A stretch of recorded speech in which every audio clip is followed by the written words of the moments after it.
Hello everyone, I hope you all are doing well and learning from my videos. आज की class से हम start करेंगे sexually assault. Sexually assault के regarding क्या हमारे सेक्शंस वगैरह होते हैं और कितनी क्या पनिशमेंट होती है, हम वो सारी चीज़ें डिस्कस करेंगे। तो हम यहाँ पे सबसे पहले डिस्कस करेंगे सेक्शन 354 AIPC।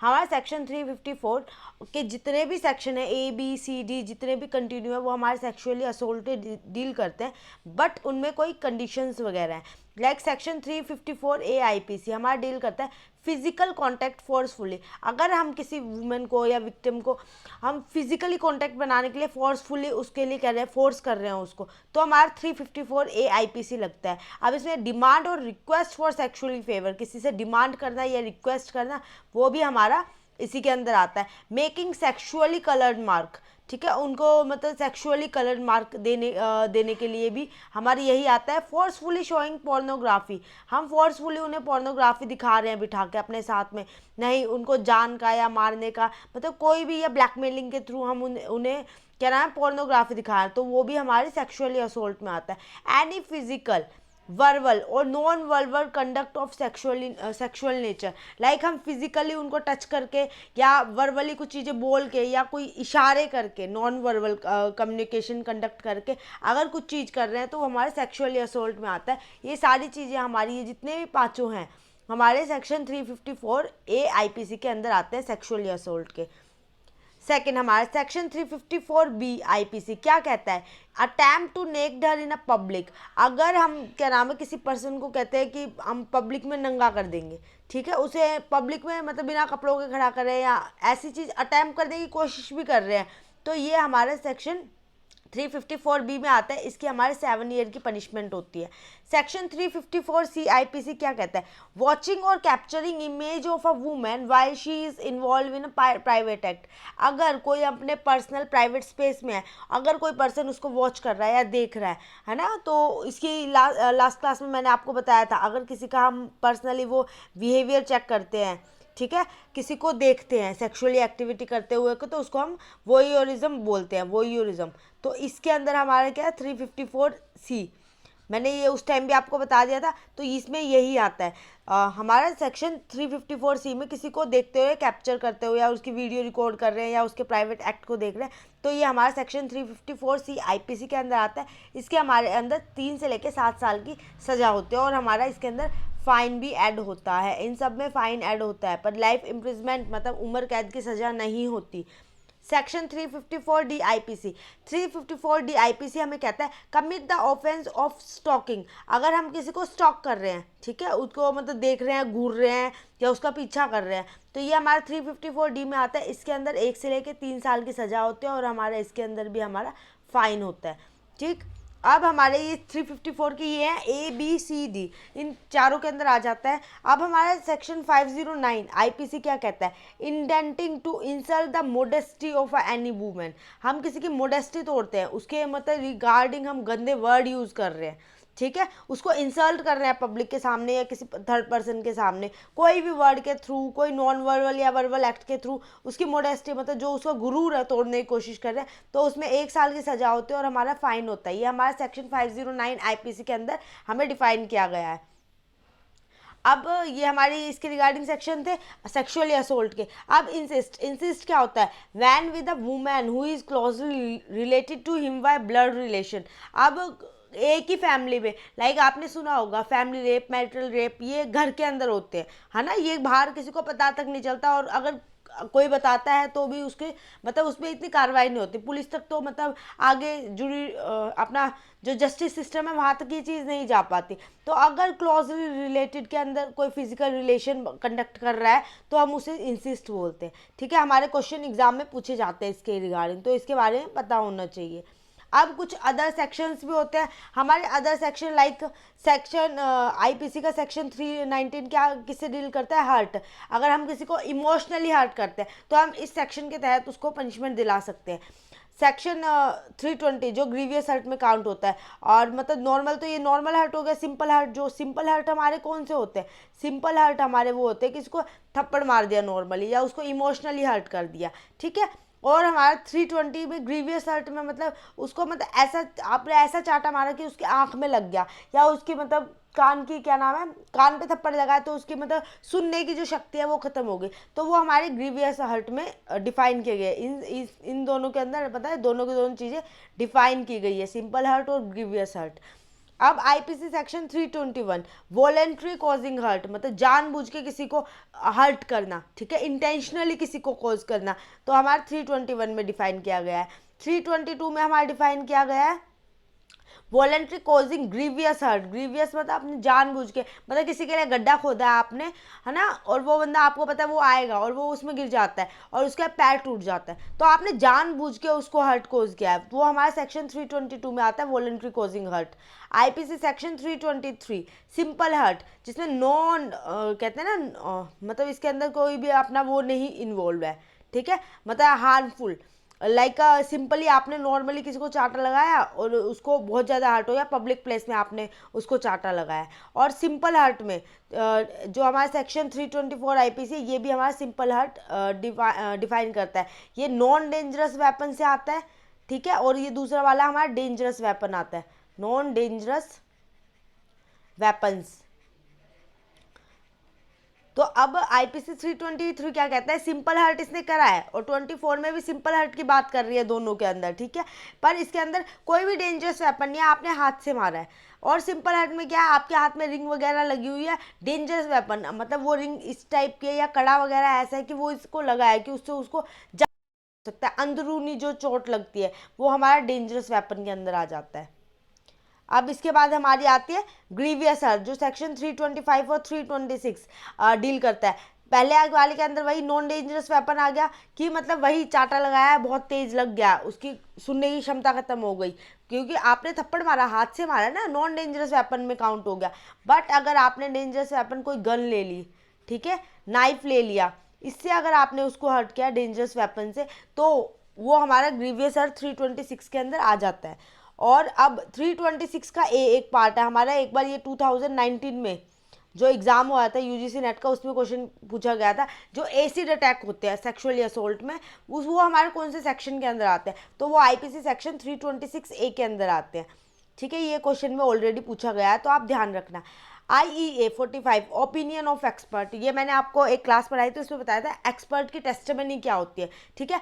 नॉर्मली एक्सपर्ट की टेस्टिमनी वही होती है कि अगर ए मरा है तो इसका रीज़न क्या है, जो मेडिको लीगल हमारी टेस्टिमनी देता है, क्या वो पॉइजन से मरा है, जो पॉइजन था वो कौन सा पॉइजन था, क्या ये पॉइजन से पहले मरा है, मतलब इसमें क्वेश्चंस के आंसर देने होते हैं। अब क्वेश्चन डॉक्यूमेंट में भी अगर एक्सपर्ट की टेस्टिमनी जाती है, तो इसमें भी हमारे क्या होता है, जो क्वेश्चन डॉक्यूमेंट होता है तो उसके लिए बताना होता है, अच्छा ये इससे मैच नहीं हो रहा तो क्यों नहीं हो रहा है, ये इससे मैच हो रहा है तो किस रीज़न पे हो रहा है, किस बिहाव पे हो रहा है, कि सामने वाले पर्सन को मतलब हमारे जो भी हम बता रहे हैं, जो हम अपना ओपिनियन दे रहे हैं, वो ओपिनियन उसको समझ आ रहा है और वो हमारा बिल्कुल करेक्ट है।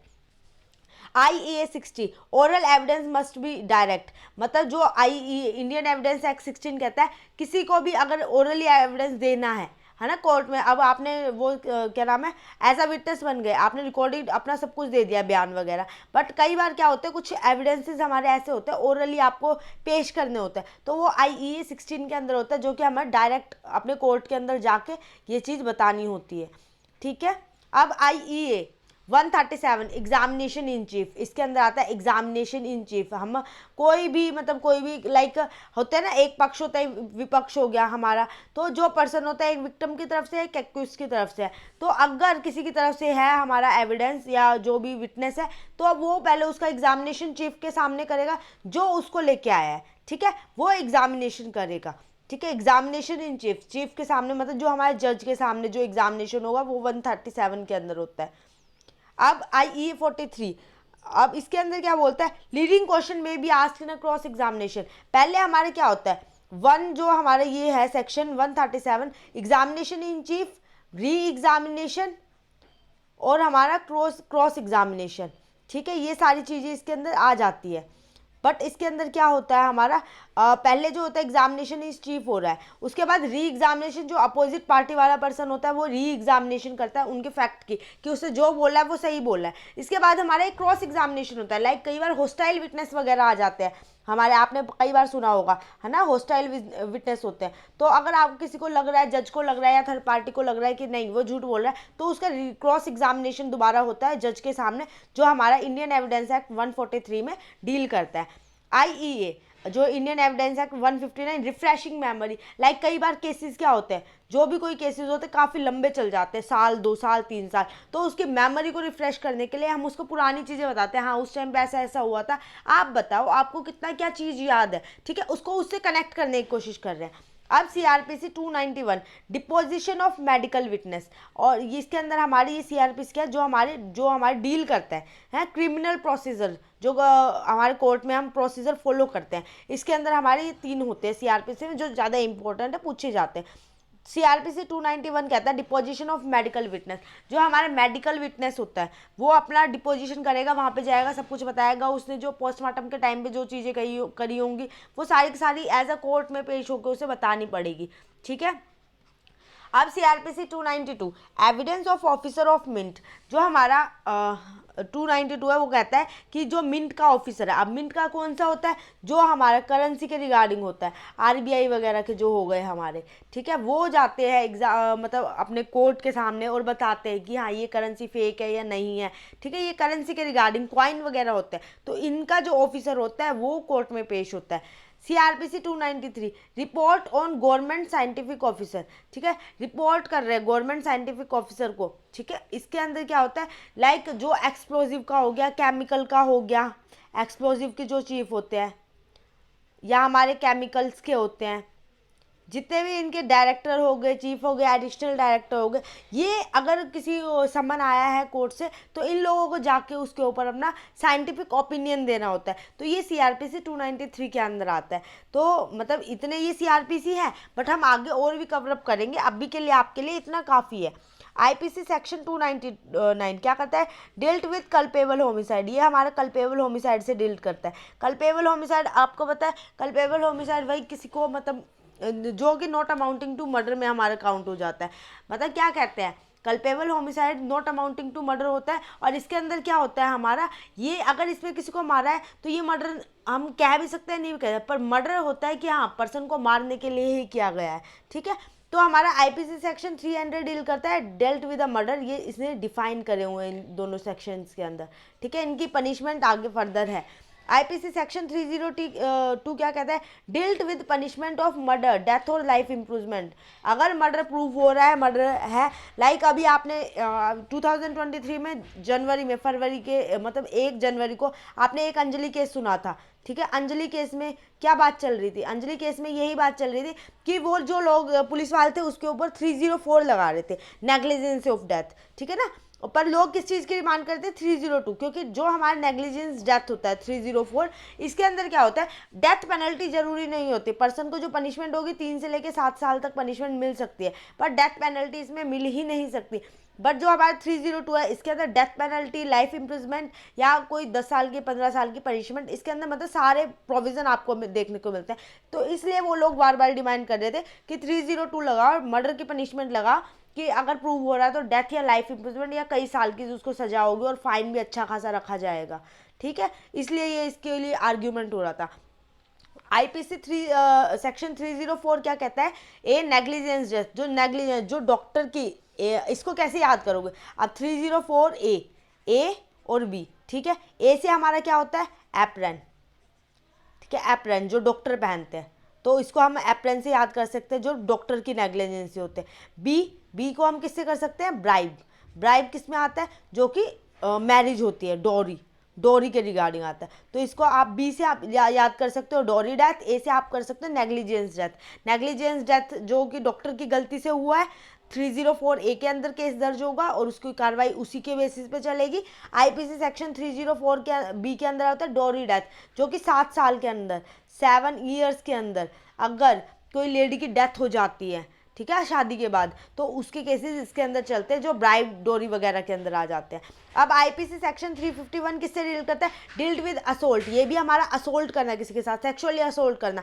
एसिड अटैक किस में आता है, 326 ए, ठीक है, एसिड अटैक इसके अंदर आ जाता है। बट असोल्ट के जो सेक्सुअली असोल्ट के केसेस होते हैं वो सेक्शन 351 आईपीसी के अंदर डील किए जाते हैं।